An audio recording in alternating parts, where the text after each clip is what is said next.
guess we'll do this like we're doing a fresh guide, just in case this goes well.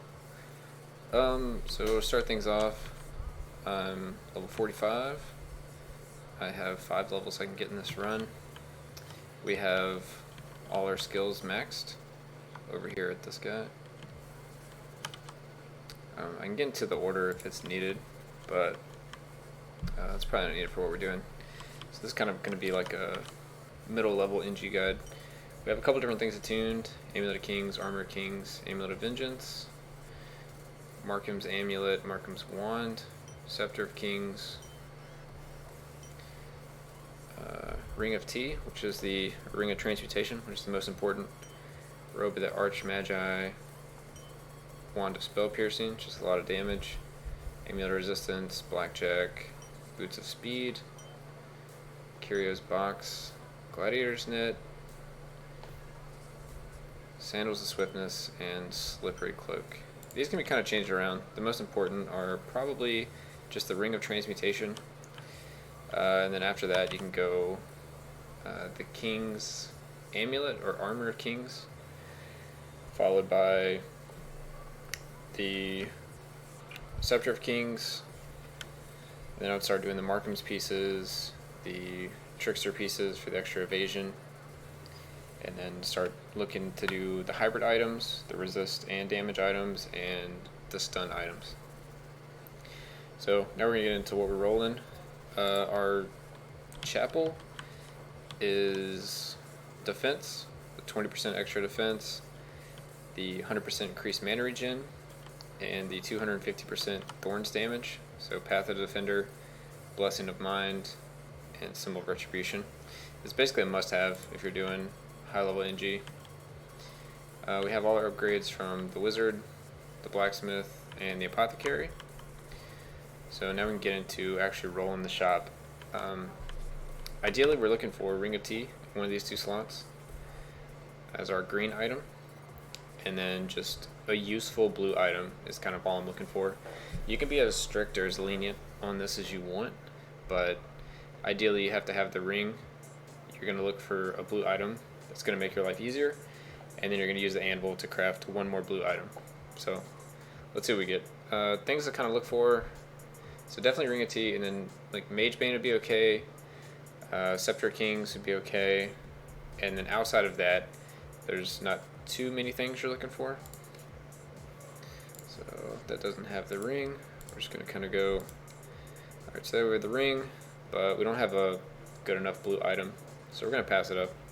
There's a couple different combinations we would get that we would still take it, like maybe if there was a Markham's with Markham's, we could craft the third, but ideally I don't really like doing that. I really want to get Ring of Tea from the shop to craft either the Scepter of Kings or the Amulet of Vengeance. So we really want to get Scepter of Kings or Amulet of Vengeance here. Maybe take the Mage Bane. So here's Amulet of Vengeance and the wand. We don't have the ring. We don't want to craft it, so we're going to keep going. Just go a little faster here. Really just looking for the stars in these 2 slots. And then second, we'll see if it's a ring or not.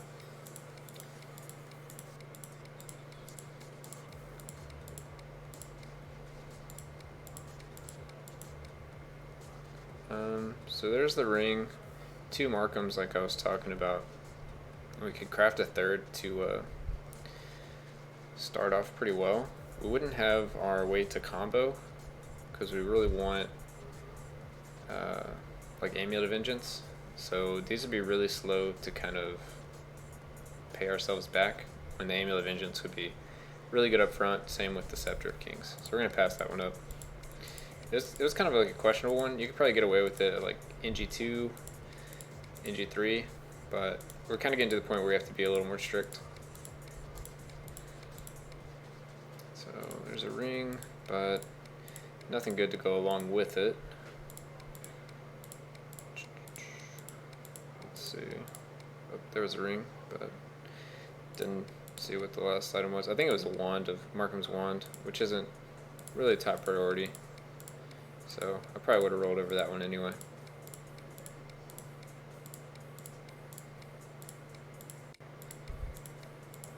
Okay.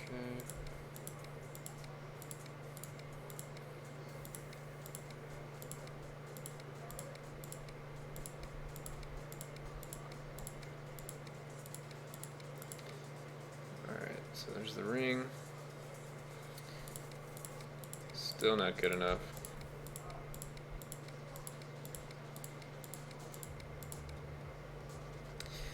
Alright, so we have a ring and the armor of kings.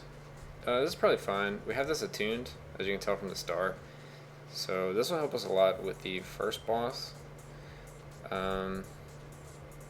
It's not as exciting as getting a damage item, but it's pretty good. I don't know if we're going to get better than this in like a reasonable amount of time, so we'll at least try this one. We'll need more money before we continue.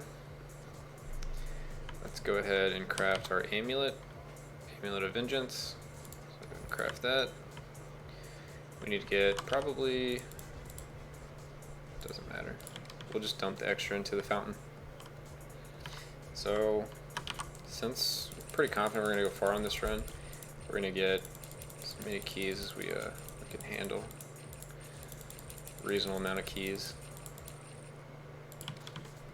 Keys are generally pretty cheap, so it's always better to get more than you need. This is still kind of a conservative approach. Some people get like 20 plus. Alright, so that's not what I needed to do. We need to go to the bartender. We'll go over drinks. So since we're doing the Amulet of Vengeance, that's the one where when we get hit, we have a chance to trigger combo. So we don't have to kill a lot of stuff to gain a combo bonus. We can actually just get hit and get our combo bonus. When we get hit, we'll get our mana back. And as the priest, we have this mana shield. As we take damage, it takes some of the damage to our mana, but we're also gaining some mana as health. So this together is just like a net less damage taken. So what else can we go over? So the drinks. So for the combo, we're going to use Wicked Sickness. So 200% damage when we're in combo, minus 50% damage when we're out of combo. That's a must. We're going to use Incendiary Demise. This works, so you deal damage to yourself with your primary attack, your left click. And what that ends up doing, it actually procs this Wicked Sickness. So it's like a must-have. We need Leech. This will give us Leech on all our orbs, everything. Since we have the increased health regeneration, 200% more, so 300% of normal, we can easily sustain the Crimson Death. And then we're going to go with Last Stand. We do more damage when we're standing still, we move slower, and we take less damage when we're standing still. So those four are pretty much a must. And what's the last one we want to use here? This is where you can kind of pick. You can go more damage at the cost of taking more damage. I usually don't do anything that messes with my mana. You can get more damage. I'm not really worried about more damage. I really just want to have like an easy time. We can take even less damage. So it looks like we're looking at Mellow Mist. We're going to look at... you could do Smelly Old Man. You could do the Groovy Ghost. And you can probably get away with Lady's Blessing. I don't really want to cut our damage, so I'm not going to do that. We only have 61 skill power, so cutting that by 15 is a decent chunk. Moving point for slower isn't bad, so this is a pretty high option. Losing the attack damage doesn't matter too much because we do mostly spell damage, and evasion is just a good stat to have. So I think those are our three we're looking at.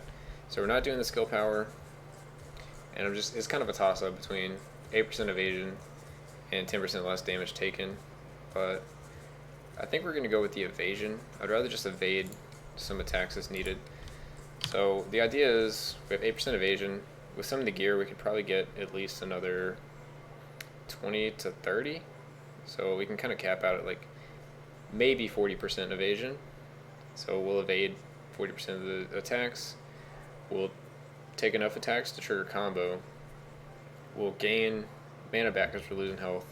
And we'll also be stunning. So between the stuns and the evasion, we should reduce a lot of the damage taken. So we need to adjust the NG. Should have kind of done that earlier, just to kind of be able to see the numbers a little better. So let's go to this dude. We're super slow now, but that's okay. We're going to do NG+6, because that is the one we're on. If we do anything higher, we don't actually get rewards for it.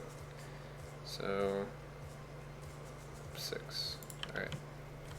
So now we can see what our resistance stuff look like. So only minus 19 and minus 64. That's because we have this Armor Kings, which is attuned. So it's giving us plus 60 instead of plus 30. And last but not least, we're going to do the fountain buffs. So since we're going so slow, we're not going to do the bigger floors. We'll do gentle traps, no towers, safe corridors. Then we're going to do glass walks and treasure hunt. We want as much treasure as possible. We don't need the consumables. We didn't take exceptional, so we're going to take lousy instead. More enemies is always fine. We don't want to pick elite enemies. We'll go with mini bosses, and let's go with no ore. So it's going to be 9,000, which is fine. We just gotta go get some more money. Grab some more money. Should just kind of donate. Let's go down to 1,000 ore. We'll just donate the rest into the fountain. So we have it for future runs. That'll be, I basically do the same fountain setup on all of them. So that'll give us about 5 more runs after this one. So let's do those 3, 4, 5, and 1, 2, 3, 4. So yeah.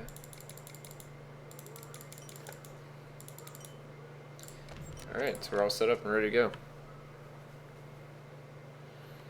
So this will be a pretty slow run, but it should be pretty safe.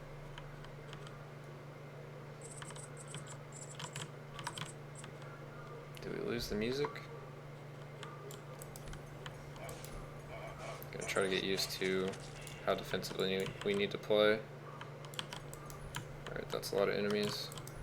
We're actually gonna go in this corner here. Create kind of a choke point. So those big guys can't even make it over here because they're stuck on the other units. Yeah. So we got 3 elite mobs. We're keeping up our combo pretty well, which is nice.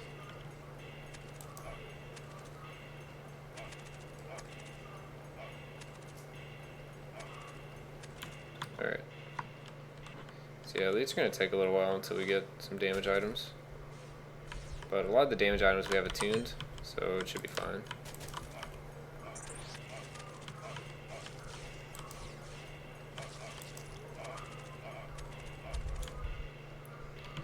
Alright. So we'll go up first. There's usually some traps up towards the top. No traps, but we have some money.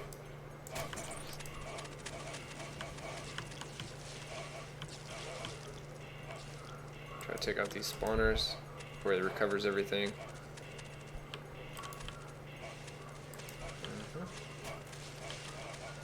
Just need to be wary when our mana starts running low. So when you run completely out of mana, you're just going to take 100% of your damage to your life. And you can easily die if you let that happen.